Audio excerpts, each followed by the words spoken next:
Hello, എന്താണ് ജീവിതം? നമ്മൾ മനുഷ്യർ കൂടുതൽ ഇന്നലകളിൽ ജീവിക്കുന്നവരാണല്ലേ.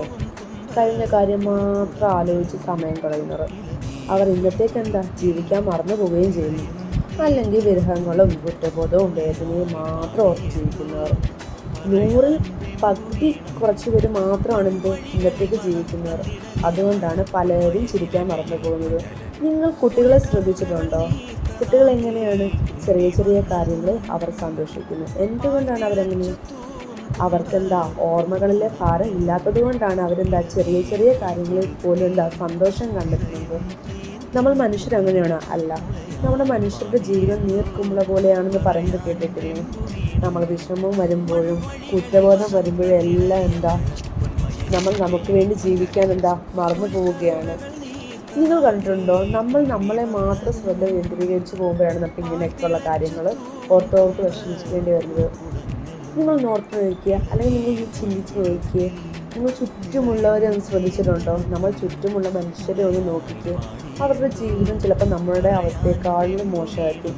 എന്നാലും അവരുടെ ചെറിയ കാര്യങ്ങൾ സന്തോഷം കണ്ടെത്തുന്നവരായിരിക്കും കൂടുതൽ പേരും, അല്ലെങ്കിൽ കുറച്ച് പേരും.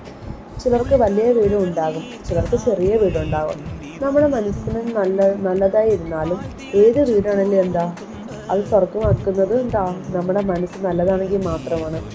നമ്മൾ വിചാരിച്ചാലേ സ്വർഗമായി മാറ്റാൻ പറ്റും. ഡ്രസ്സ് കൊള്ളില്ല, അല്ലെങ്കിൽ എൻ്റെ വീട് ചെറുതാണ്, അല്ലെങ്കിൽ അവരെന്ത് വിചാരിക്കുക, അങ്ങനെയൊക്കെ ഓർക്കാതെ എനിക്ക് കിടന്നിറങ്ങാൻ എന്തെങ്കിലും ഉണ്ടല്ലോ, ധരിക്കാൻ ഈ വസ്ത്രം ഉണ്ടല്ലോ എന്നോർത്ത് ഉള്ളതിൽ സന്തോഷം കണ്ടെത്താൻ ശ്രമിച്ചു നോക്കൂ. അപ്പോൾ നമ്മുടെ ജീവിതത്തിന് നല്ല ലക്ഷ്യമുണ്ടാകും. നമ്മൾ അതില്ല ഇതില്ല എനിക്ക് അങ്ങനെയാണെന്നൊക്കെ വിചാരിച്ചിരുന്നാൽ അതിനേ സമയം കാണത്തുള്ളൂ. നമ്മുടെ ചെറിയ ചെറിയ കാര്യങ്ങളിൽ നമ്മൾ സന്തോഷം കണ്ടെത്താൻ ശ്രമിക്കും തോറും നമ്മുടെ ജീവിതം സന്തോഷമായിക്കൊണ്ടേ ഇരിക്കും. അപ്പം വിചാരിക്കുക ഇതൊക്കെ പറയാൻ അത്ര എളുപ്പമാണെന്നല്ലേ? ഒരിക്കലുമല്ല. നമ്മൾ ഈ പറയുന്നതെല്ലാം ഒന്ന് പ്രവർത്തിച്ച് നോക്കിക്കേ. നമ്മൾ അങ്ങനെ സന്തോഷം കണ്ടെത്താൻ ശ്രമിച്ച് നോക്കിക്കേ. നമ്മുടെ ജീവിതത്തിൽ സന്തോഷങ്ങൾ ഉണ്ടായി തുടങ്ങുക തന്നെ ചെയ്യും. നമുക്കൊരു ലക്ഷ്യം വേണം. ഇന്നലകളെ ഓർത്തിരിക്കാതെ നമുക്ക് മുന്നോട്ട് പോകേണ്ട കാര്യങ്ങളെക്കുറിച്ച് ഓർക്കുക. നമ്മൾ അതിനുവേണ്ടി പ്രയത്നിക്കണം. അങ്ങനെ ആകുമ്പോൾ നമ്മുടെ കാര്യങ്ങളെല്ലാം നന്നായി തന്നെ നടക്കുക തന്നെ ചെയ്യും.